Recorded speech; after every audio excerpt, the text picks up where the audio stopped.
Bonjour, je m'appelle Jean-Kévin, je suis lanceur d'alerte et ce que je vais vous dire dans cette vidéo est très important. Vous l'entendrez, vous le verrez, vous le lirez dans aucun autre grand média.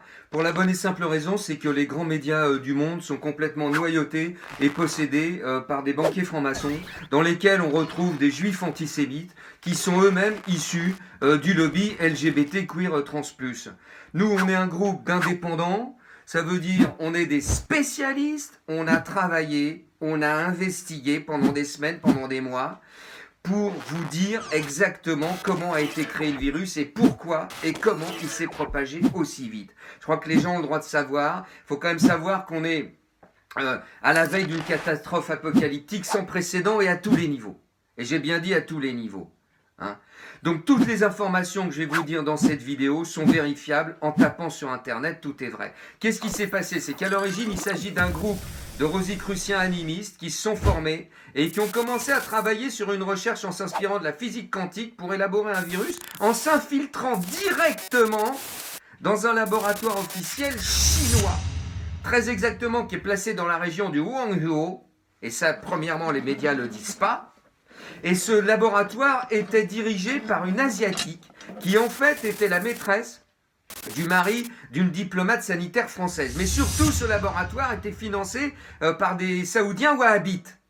Donc au début ils ont appelé leur virus le coronavirus parce qu'ils voulaient faire croire que c'était un navire russe comme le Kursk dont on n'a jamais su comment il avait sombré, tout simplement parce que les Russes étaient à l'origine de la fabrication des tubes à essai.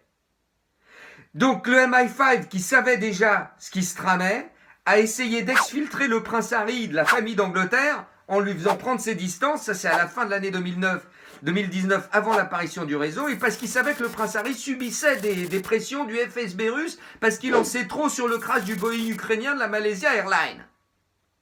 Ça, c'est la première information. Donc qu'est-ce qui s'est passé? C'est qu'il savait très bien que les Américains n'avaient pas marché sur la Lune. Ils savaient très bien que la NASA était au courant que la Terre est plate. Ça veut dire quoi? Ça veut dire que toutes les cartes étaient trafiquées depuis le début, à part peut-être le plan du métro.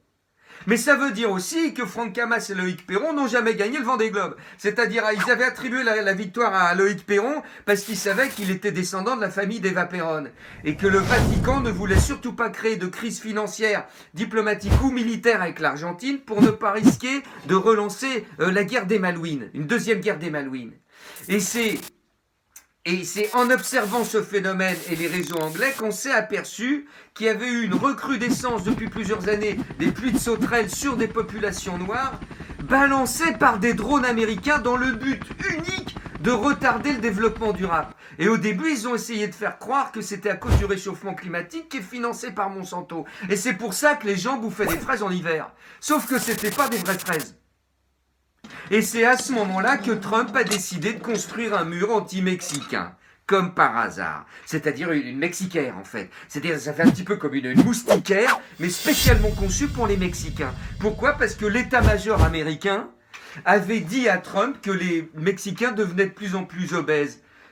Et comment? Parce qu'à cause du glutamate que les Chinois mettaient dans les tortillas. Donc nous, on en a tout de suite conclu que c'était les triades de Shanghai, infiltrés et réfugiés à Vancouver depuis la fin du 19e siècle. Ça a été la première information majeure. Et c'est au même moment, c'est-à-dire en 2011, donc vous voyez que ça commence à remonter, que Bachar el-Assad commençait à génocider sa population. Pour éviter que l'ONU sache qu'il n'y avait que des pauvres et que les mecs bouffaient plus. L'ONU, qui soit dit en passant, est quand même noyautée par des Illuminati évangélistes. Donc au début, il a voulu faire une guerre bactériologique pour aller plus vite, en s'inspirant de ce qu'avait fait Saddam Hussein au Kurdistan, qui avait pas mal marché.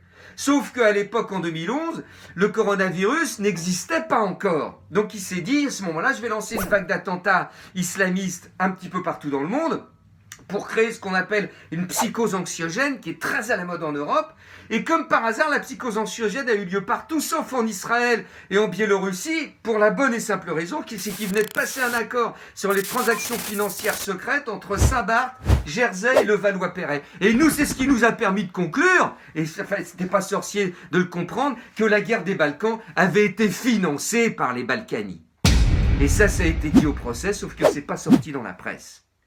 Donc ça, c'est très important comme donnée à savoir. Donc ça veut dire que là, on a affaire au fameux protocole des sages de Sion, sauf que c'est un protocole qui est complètement noyauté par les révolutionnaires hongkongais, c'est-à-dire par l'Angleterre. Et donc là, on retrouve le MI5, puisque c'est l'Angleterre qui a fourni les parapluies aux contestataires de Hong Kong dans le but unique de récupérer l'île en noyautant les mouvements étudiants avec des groupuscules d'extrême droite d'Europe de l'Est, c'est-à-dire les mêmes néo-nazis qui avaient assassiné Mohamed el-Baghdadi l'année dernière et qui étaient déjà impliqués avec des réseaux d'ouvriers clandestins yougoslaves dans le suicide de Pierre Bérégovoy.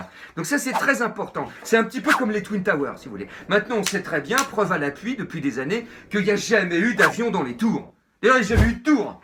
Hein, les tours, elles étaient fabriquées en images de synthèse et en hologramme, c'est-à-dire en 3D par les studios d'Hollywood, c'est-à-dire les Schwarzenegger, les Harvey Weinstein, Nicholson, Spielberg, Walt Disney, Ed Harris et Bruce Willis, dans le but unique de faire croire qu'il y avait des tours à New York. Donc les gens ont fini par le croire, alors que c'est complètement faux. Donc je crois qu'il faut avoir conscience que tout ça, ça arrive juste avant 2018, c'est-à-dire la naissance du mouvement des Gilets jaunes, et comme par hasard, au même moment, les forêts amazoniennes commencent à brûler.